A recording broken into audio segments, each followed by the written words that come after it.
وما خلقنا السماوات والأرض وما بينهما إلا بالحق।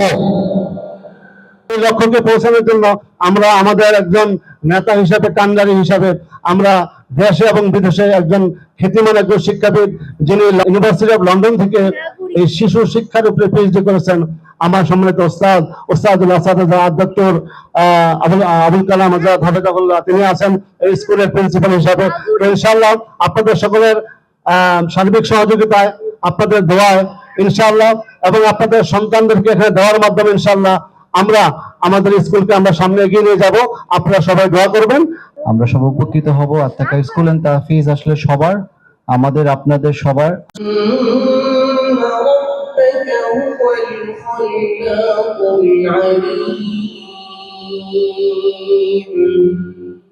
ولقد آتيناك سبعا من المثاني والقرآن العظيم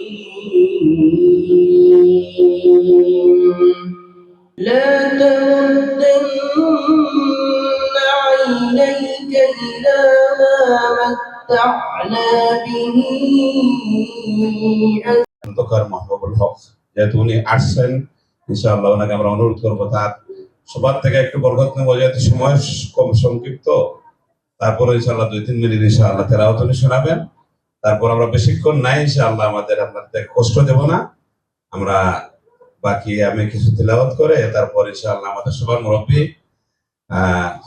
আল্লামা হাবিবুল্লাহ আলী সাহেব উনি আসতেন, উনি সামান্য তেলাওয়াত করবেন আর একটু নসিহত করে সবাই মিলে আমরা একটি তেলাওয়াত করে, যেটি সবসময় কুরআন তেলাওয়াত হয়, এরকম তেলাওয়াত করে দোয়া করে শেষের বক্তব্যের মাধ্যমে ইনশাআল্লাহ শেষ করে ফেলবো।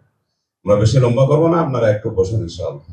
أعوذ بالله من الشيطان الرجيم بسم الله الرحمن الرحيم يا أيها الذين آمنوا اتقوا الله وكونوا مع الصادقين وقال النبي صلى الله عليه وسلم كل أمتي يدخلون الجنة إلا من أبى قيل من أبى يا رسول الله قال من أطاعني دخل الجنة ومن عصاني فقد أبى وفي الختام أوصيكم نفسي بطاعة الله. السلام عليكم ورحمة الله وبركاته. أنا محمد لبيب الرحمن عفيف من صف الثاني من مدرسة التقوى والتحفيظ. بارك الله لكم في الدنيا والآخرة.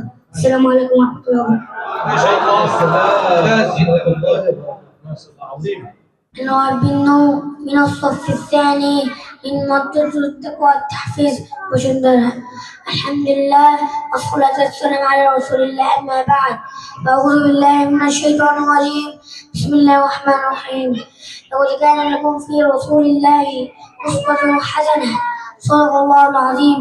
ففي حياة رسول الله صلى الله عليه وسلم تعلموا بحياتنا، فذلك سأروي لكم قصة الله كنعان لحياة هذا الرجل العظيم.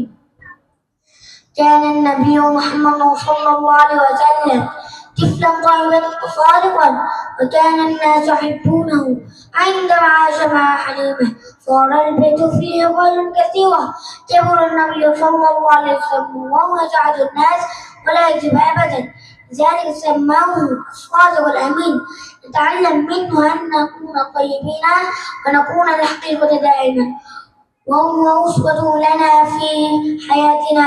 شكرا لكم والسلام عليكم ورحمة الله وبركاته. ما شاء الله.